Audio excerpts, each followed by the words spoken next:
Dear students, I am going to teach Herdmania.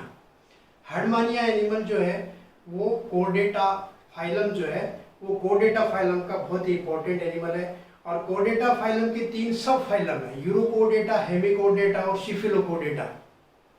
तीनों animal, तीनों के अंदर एक एक एग्जाम्पल के तौर पे पढ़ा जाता है। जैसे यूरोकोर्डेटा में अपन हर्डमानिया पढ़ते हैं, सिफिलोकोर्डेटा में एम्फियोक्सस पढ़ते हैं, ठीक है। इसी तरीके से बेलोनोग्लोसस पढ़ते हैं। तो ये तीनों एनिमल्स बहुत ही इंपॉर्टेंट है। आज अपन हर्डमानिया शुरू करते हैं। और हर्डमानिया ऑलमोस्ट इंडिया की हर एक यूनिवर्सिटी के सिलेबस के अंदर इंक्लूड किया गया है। हर्डमानिया के बारे में IAS, RAS, ACF एग्जाम और RPSC और UPSC के मैक्सिमम एग्जाम जिसमें जूलॉजी सब्जेक्ट आता है, लाइफ साइंस सब्जेक्ट आता है, वहाँ पर हर बार इसके ऊपर क्वेश्चन पूछा जाता है क्योंकि ये बहुत ही इंपॉर्टेंट एनिमल है। बीकानेर यूनिवर्सिटी के अंदर ये सेकेंड ईयर के सिलेबस में आता है, सेकेंड यूनिट के अंदर आता है ये, इसलिए ये अपने लिए बहुत ही इंपॉर्टेंट है। मैं इसको अभी शुरू करता हूँ।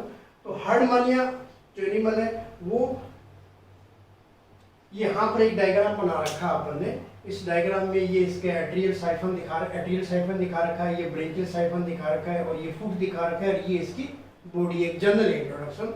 हर्डमानिया जो एनिमल है वो पहले रैप्डोसिंथिया जीनस में आता था। उसके बाद में सबसे पहले ये किस में आता था? रैप्डोसिंथिया जीनस के अंदर। और उसके बाद में इसका नाम हर्डमानिया कर दिया गया। हर्डमानिया ये नाम दिया था हर्डमैन ने ये नाम दिया था रैप्डोसिंथिया। लेकिन हर्डमानिया नाम किसने दिया?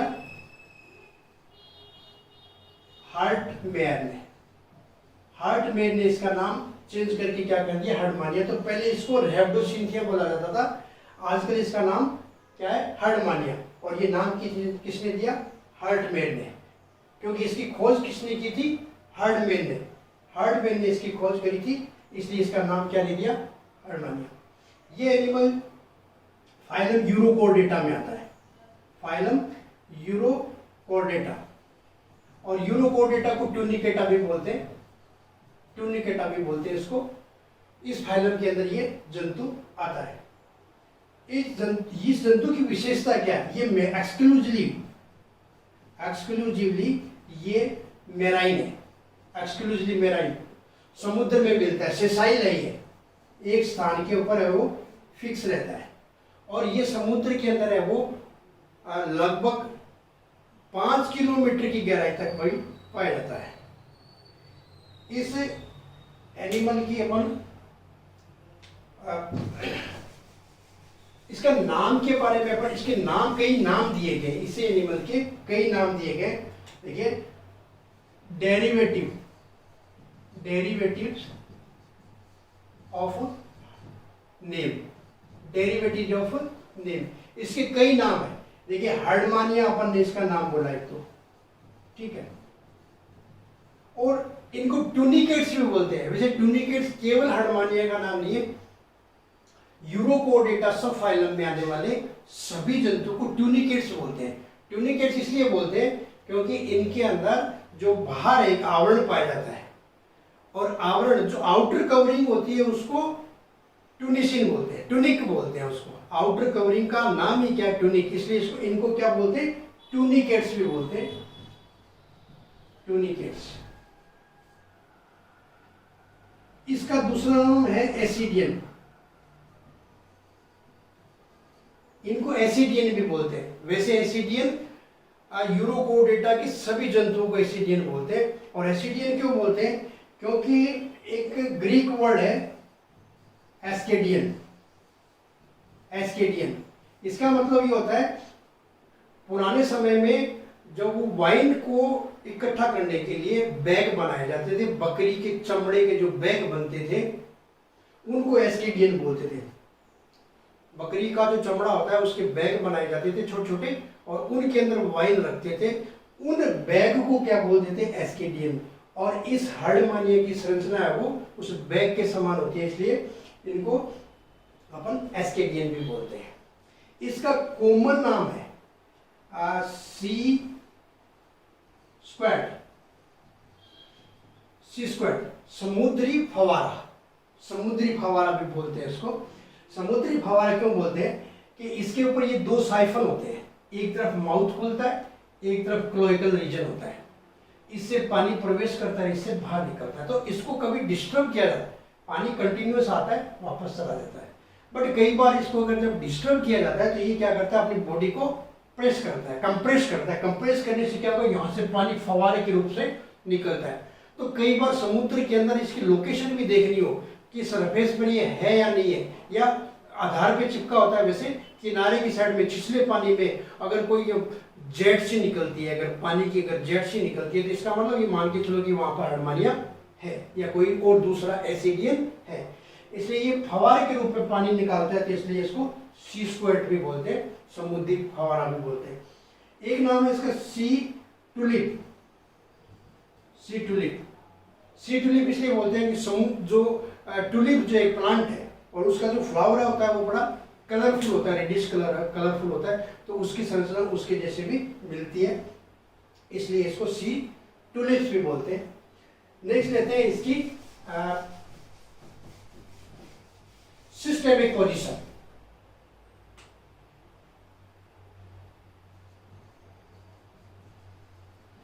सिस्टेमिक पोजीशन यानी क्लासिफिकेशन इसका। इसके क्लासिफिकेशन में देखिए जनरल, फाइलम, कॉर्डेटा, सब फाइलम, यूरोकॉर्डेटा,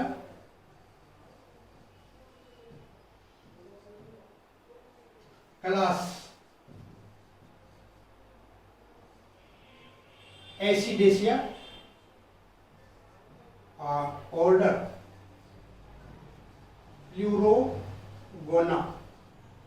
प्लूरोगोना। ये सब क्लास है इसकी, सब क्लास प्लूरोगोना। और इसका ऑर्डर आता है स्टोलोडिब्रैंकिया। स्टोलोडिब्रैंकिया।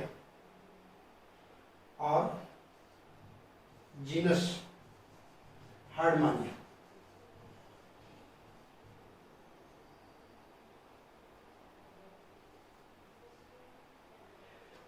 देखिए फाइलम कौन सा है, कोर्डेटा। कोर्डेटा के तीनों character, dorsal nerve cord, ventral cord और गिल स्लिट्स, इसके अंदर जीवन की किसी न किसी अवस्था में पाए जाते हैं, इसलिए इसका फाइलम क्या हो गया, कोर्डेटा। यूरोकोर्डेटा। यूरोकोर्डेटा का मतलब है कि यूरो का मतलब होता है टेल, यूरो का मतलब होता है टेल, टेल, और कोर्डेटा कॉर्ड यानी रज्जु। तो यहां पर जो टेल वाला रीजन है उसके अंदर नोटोकॉर्ड और नर्वोकॉर्ड पाई जाती है, लेकिन वो केवल लार्वा अवस्था में है। हार्डमानिया के लार्वा अवस्था के अंदर क्या पाई जाती है, टेल वाले रीजन में नोटोकॉर्ड और वेंट्रल नर्वोकॉर्ड है, वो लार्वा अवस्था में पाया जाता है, इसलिए इसको यूरोकोर्डेटा कहते हैं। क्लास इसकी एसिडेसिया है। अब अगर सब फाइलम यूरोकोर्डेटा की बात करें तो यहाँ पे क्लास कौन सी है, एसिडेसिया। तो यूरोकोर्डेटा में 3 क्लास है, एसिडेसिया, लार्वेसिया और थैलेसिया। एसिडेसिया के अंदर जो जंतु है वो क्या है, स्थानबद्ध है, स्थानबद्ध जंतु पाए जाते हैं। दूसरी बताइए हमें थैलेसिया, उसमें फ्री लिविंग है, स्वतंत्र विचरण करते हैं। और जो लार्वेसिया है वो अलग क्लास है, उसमें क्या है कि उसके जो जंतु है उन जंतुओं में जो लार्वल कैरेक्टर है वो अडल्ट में भी पाए जाते हैं, तो वो लार्वेसिया क्लास है। तो यहाँ पर इसमें एसिडेसिया इसकी क्लास है, सब क्लास इसकी प्लूरोगोना है, ऑर्डर स्टोलोडिब्रैंकिया और जीनस है वो हार्डमानिया। ये जीनस पहले क्या थे, ये जीनस का नाम तो बाद में रखा है, पहले क्या नाम था, रैप्टोसिंथिया। रैप्टोसिंथिया का नाम ही बाद में चेंज होकर के क्या आया, हार्डमानिया। तो ये इस तरीके से इनकी क्लासिफिकेशन मान लीजिए, सिस्टमेटिक पोजीशन मान लीजिए। तो ये आप ध्यान रखिए, कई बार यूरोकोर्डेटा के बारे में पूछ लिया जाता है कि यूरोकोर्डेटा का कैरेक्टर बताइए। इसके बाद में geographical distribution. Geographical distribution. Geographical distribution में हार्डमानिया की 12 स्पीशीज आइडेंटिफाई की गई, 12 स्पीशीज के बारे में आइडेंटिफाई किया गया, और उन 12 स्पीशीज में जो 4 स्पीशीज है वो इंडिया में मिलती है, 4 स्पीशीज मेनली इंडिया के अंदर मिलती है। वो 4 स्पीशीज कौन सी है? हार्डमानिया पेलिडा, हार्डमानिया पेलिडा, हार्डमानिया मॉरिशियाना, हार्डमानिया मॉरिशियाना, हार्डमानिया सिलोनिका और हार्डमानिया इन्यूरेंसिस। ये 4 जाति है वो भारत के अंदर पाई जाती है। तो ये 2 जो जाति है वो थोड़ा छिछले जल में पाई जाती है, और ये 2 जाति है वो गहरे समुद्र के अंदर मिलती है। भारत के अलावा ये पैसिफिक ओशियन जो है, पैसिफिक ओशियन में मिलती है, और अटलांटिक में मिलती है, अटलांटिक में मिलती है, और कैरेबियन में मिलती है, कैरेबियन समुद्र में। तो इन समुद्र में भी ये पाई जाती है।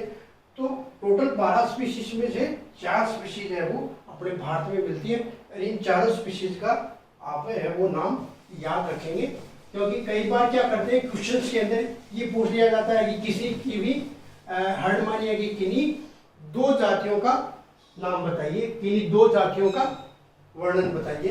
तो इस तरीके से आप है वो इनकी स्पीशीज का नाम है वो याद रखेंगे। ओरिएंटेशन देखिए आप, अभी अपन ने जंतु के बारे में ज्यादा पढ़ना शुरू किया ही नहीं है, अपन तो अभी बाह्य चीज ही देख रहे हैं। ओरिएंटेशन में देखिए आप, ओरिएंटेशन में क्या है, डोर्सल साइड कौन सी है, वेंट्रल साइड कौन सी है, ठीक है। तो ये जो जंतु है इसमें अपन ने क्या बताया, मोटा मोटी अपन ने बताया कि इधर एक साइफन होता है ब्रेंकियल जिससे पानी प्रवेश करता है, दूसरा क्या है एट्रियल साइफन है जिससे पानी बाहर निकलता है। तो यहाँ पे जहां ब्रेंकियल साइफन है वो इसकी एंटीरियर साइड है, और उसके जस्ट अपोजिट अगर आप देखो तो उसको क्या बोलते हैं पोस्टीरियर साइड। जहां इसका एट्रियल साइफन होगा वो इसकी डोर्सल साइड है, डोर्सल, और उसके जस्ट अपोजिट आप देखेंगे ये वेंट्रल है।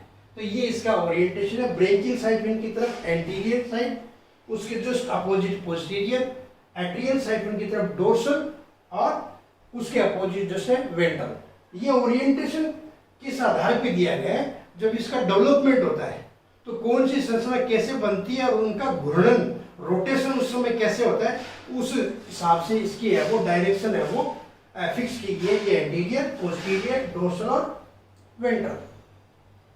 अब इस जंतु के ऊपर आते हैं अपन main habit and habitat. Habit and habitat,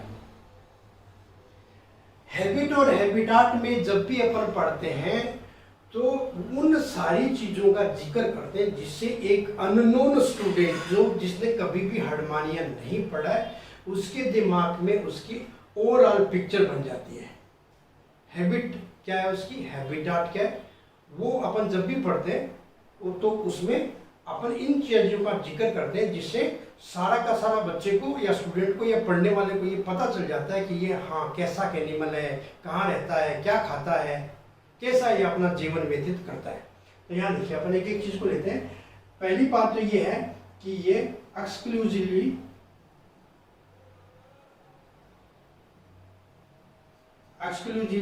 marine है।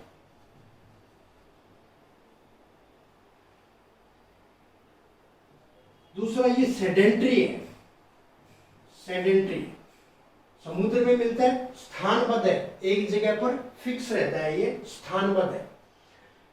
सेडेंट्री के साथ में क्या है, ये सोलिटरी है, सोलिटरी, सोलिटरी का मतलब एकल, एकल मिलता है, ये अकेला। लेकिन ये ग्रीगेरियस है, ग्रीगेरियस है ये। सोलिटरी अपन यहां पर कहा एकल मिलता है, सोलिटरी का अपोजिट क्या होगा कॉलोनियल, जो एक साथ में खूब सारे पास पास में एकदम नजदीक नजदीक पाए जाते हैं। तब अपन क्या एकल अकेला मिलता है, सोलिटरी खूब सारे एक जगह में मिलते हैं पास पास में, तब अपन क्या कहेंगे उसको कोलोनियल। लेकिन मैंने यहाँ शब्द का इस्तेमाल किया ग्रीगेरियस, यूथी। यूथी का मतलब है कि जहां पर ये मिलेगा किसी वहां पे 10-12 की संख्या में एक जगह आपको मिलते हैं, तो इसका मतलब ये यूथी है, ग्रीगेरियस है। अपने फुट की सहायता से ये रॉक के ऊपर है, ये नीचे फुट दिखा रखा है अपन ने, इस फुट की सहायता से ये रॉक के ऊपर है, वो चट्टानों के ऊपर चिपका रहता है। इसके अलावा हर्मेफ्रोडाइट है ये, हर्मेफ्रोडाइट। हर्मेफ्रोडाइट का मतलब मेल और फीमेल है वो एक में ही है, ठीक है। इसके बाद में इसमें जो डेवलपमेंट होता है वो क्या है, डायरेक्ट इनडायरेक्ट है। इनडायरेक्ट डेवलपमेंट पाया जाता है इसमें, यानी लार्वा अवस्था पाई जाती है, लार्वा अवस्था पाई जाती है। और जहां ये लार्वा है उसका नाम क्या है, एसीडियन टेडपोल लार्वा, टेडपोल लार्वा। यहाँ पर जो लार्वा होता है उसका क्या नाम है, एसीडियन टेडपोल लार्वा। टेडपोल के जैसा दिखाई देता है इसलिए इसको टेडपोल बोलते हैं। एसीडियन इसका कॉमन नाम है, तो इसका पूरा नाम क्या हो गया, एसीडियन टेडपोल लार्वा। और इसके अंदर एडवांस कैरेक्टर पाए जाते हैं। एडवांस कैरेक्टर का मतलब अपने पहले ही बताया था कि यूरोकोर्डेटा का जंतु होता है, उसकी लार्वा अवस्था में कोर्डेटा के कैरेक्टर पाए जाते हैं, टेल अवस्था में। देखिए अडल्ट में ये नहीं होते, और धीरे धीरे वो कैरेक्टर है वो लुप्त हो जाते हैं, अडल्ट में नहीं होता। इसलिए इनमें रिट्रोग्रेसिव मेटामॉर्फोसिस पाई जाती है। रिट्रोग्रेसिव मेटामॉर्फोसिस, प्रतिगामी कायांतरण मिलता है इनके अंदर। तो इस प्रकार से ये एनिमल की इसकी हैबिट और हैबिटाट। अब देखते हैं अपन कलर, इसकी शेप कैसी होती है, साइज कैसी होती है, कलर कैसा होता है।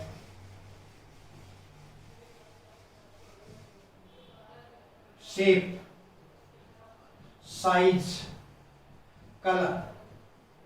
देखिए शेप में रेक्टेंगुलर है, रेक्टेंगुलर है। ये इसका ऊपर वाला पोर्शन है बॉडी प्रॉपर, और ये नीचे वाला फुट दिखा रखा है, ये अपन ने फुट दिखा रखा है, और ये बॉडी प्रॉपर है। तो बॉडी का ऊपर वाला भाग है वो थोड़ा ऊपर से संकरा होता है, फिर वो नीचे की तरफ चौड़ा होता है, जहां फुट होता है वहां जाकर के वापस से संकरा होता है। तो ये रेक्टेंगुलर है, बैग जैसा दिखाई देता है। ये बैग, पर्स, जो छोटे पर्स होते हैं, लेडीज पर्स होते हैं, तो पर्स के जैसा दिखाई देता है, बैग जैसा दिखाई देता है। पोटैटो, पोटैटो आलू के जैसा, पिचका हुआ जो आलू होता है उसकी जैसी शेप होती है। तो रेक्टेंगुलर भी देखने में मिलता है, बैक साइड है, और पर्स जैसा, और पोटैटो लाइक।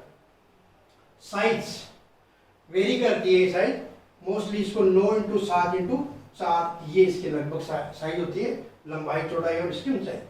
कलर, ये पिंकिश कलर होता है। अब पिंकिश कलर क्या है, क्योंकि इसका जो बाहर जो एक आवरण होता है उसको टेस्ट बोलते हैं, चोल, और उस चोल के अंदर क्या होता है, खूब सारी ब्लड की सप्लाई होती है, तो इसका कलर कैसा दिखाई देता है, पिंकिश। और इसके ऊपर लाल चकते पाए जाते हैं, रेड कलर के चकते पाए जाते हैं।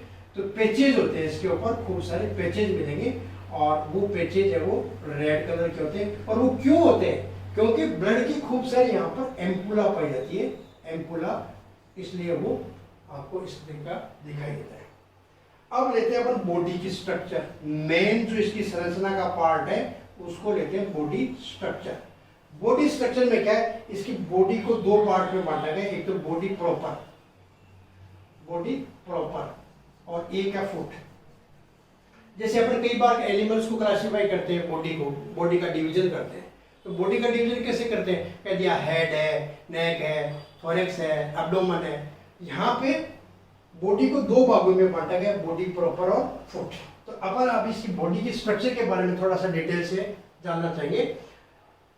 देखिए ये जंतु का बाह्य आवरण है, ये बाह्य आवरण है, और इस बाह्य आवरण को क्या बोलते हैं, टेस्ट, चोल, टेस्ट। इसी का नाम क्या है, टूनिक। और इसीलिए इस आवरण की वजह से ही इसका दूसरा नाम क्या है, टूनिकेटा। यूरोकोर्डेटा का दूसरा नाम क्या है, टूनिकेटा। तो ये इसके ऊपर आवरण पाया जाता है। ये अंदर जो दिखाई दे रखी है ये इसकी मेन बॉडी है, जिसके अंदर अपन ने अभी तक कोई भी ऑर्गन नहीं दिखा है, बट ये मेन इसकी बॉडी है। और बॉडी के ऊपर 2 साइफन निकले हुए हैं, वो दोनों साइफन समुद्र में लगभग समान सतह पर बाहर निकले रहते हैं। ये वाला साइफन थोड़ा सा ये क्या कराता है, ब्रेंकियल अपर्चर, ये ब्रेंकियल साइफन है। देखिए ये नालीनुमा संरचना, ये तो क्या हो गया साइफन, और इसके अंदर जो छिद्र है वो क्या हो गया, ब्रेंकियल अपर्चर। इसी तरीके से ये जो नालीनुमा संरचना है उसका नाम क्या है, एट्रियल साइफन, और जो इसके ऊपर छिद्र है, माउथ है, नहीं सॉरी क्लोएकल रीजन है, तो ये छिद्र का क्या नाम दे दिया आपने, एट्रियल अपर्चर। दोनों अपर्चर में क्या विशेषता है कि ये 1 सेंटीमीटर लंबा होता है और ये 1.5 सेंटीमीटर लंबा होता है, 1.5 सेंटीमीटर लॉन्ग, और ये थोड़ा कंपेरेटिवली छोटा होता है। लेकिन सरफेस के ऊपर अपन देखें तो ये सरफेस के पानी की जो सरफेस होती है उसके लगभग बराबर होता है, क्योंकि यहाँ से इसके अंदर पानी प्रवेश करना होता है। ये पानी में थोड़ा सा लंबा है तो ये पानी में थोड़ा सा बाहर निकला होता है, क्योंकि यहाँ से पानी प्रवेश करेगा और यहाँ से पानी बाहर निकलता है। इसके अलावा इसके नीचे की साइड में अगर आप देखें तो ये फुट है। अब ये फुट 2 पार्ट बताया आपको बॉडी के, एक तो बॉडी प्रॉपर है और दूसरा क्या है, फुट। 2 ही भागों में, कोई हेड थोड़े एब्डोमेन नहीं है यहाँ पे बॉडी प्रॉपर और नीचे वाला क्या है, फुट है। तो बॉडी प्रॉपर के अंदर आपने क्या बताया, ब्रेकियल साइफन के बारे में, एट्रियल साइफन के बारे में, इसके ऊपर पाया जाने वाला जो चोल है, टेस्ट है, वो इसकी बॉडी प्रॉपर है। यहाँ पर ये जो ब्रेकियल अपर्चर दिखाया है ये माउथ का काम करता है, यहाँ से पानी प्रवेश करता है, भोजन उसका उसी के अंदर होता है। ये जो माउथ है वो 4 लोब से घिरा हुआ है, इसके ऊपर क्या पाए जाते हैं, 4 लोब होते हैं, और वो जो 4 लोब है वो कौन बनाता है, मेंटल नहीं सॉरी टेस्ट, जो इसका चोल है वही मॉडिफाई होकर के ये 4 लोब बनाता है। इधर की साइड में भी ये 4 लोब पाया जाता है, तो ये इसकी बॉडी प्रॉपर है। फुट को अगर देखें तो इस तरीके से ये फुट होता है, वो देखने में बहुत ही गंदा लगता है, और इसके अंदर जो पानी के अंदर जो कचरा होता है, जो भी फॉरेन पार्टिकल्स होते हैं, यूनियो के और के कवच है, वो भी इसके अंदर पाए जाते हैं। तो ये इसका फुट है, जिससे ये रॉक के ऊपर है वो चिपके रहता है। हैबिट और हैबिटाट में अपन ने एक चीज छोड़ी थी, वो है ये सिलियरी फीडर है, सिलियरी फीडर, सिलियरी फीडर है, सिलियरी फीडर है, ठीक है। इसकी सीलिया के ऊपर यहाँ से मूवमेंट से पानी प्रवेश करता है, तो ये सिलियरी फीडर है। और इसका जो भोजन है वो मेनली क्या है, डायटम्स, प्रोटोजोन्स, क्रस्टेशियंस, सिलेंटेड्स, छोटे छोटे मोलस्का, यानी छोटे एनिमल्स को छोटे छोटे मोलस्का है, सिलेंटेड्स है, क्रस्टेशियंस है, प्रोटोजोन्स है, डायटम्स है, एल्गी को खाता है। इसके अलावा इसकी एक और विशेषता है, कॉमन सेलिज्म पाई जाती है इसमें, कॉमन सेलिज्म, सहजीविता पाई जाती है इसके अंदर। मोलस्का का एक एनिमल है टर्बिनेला,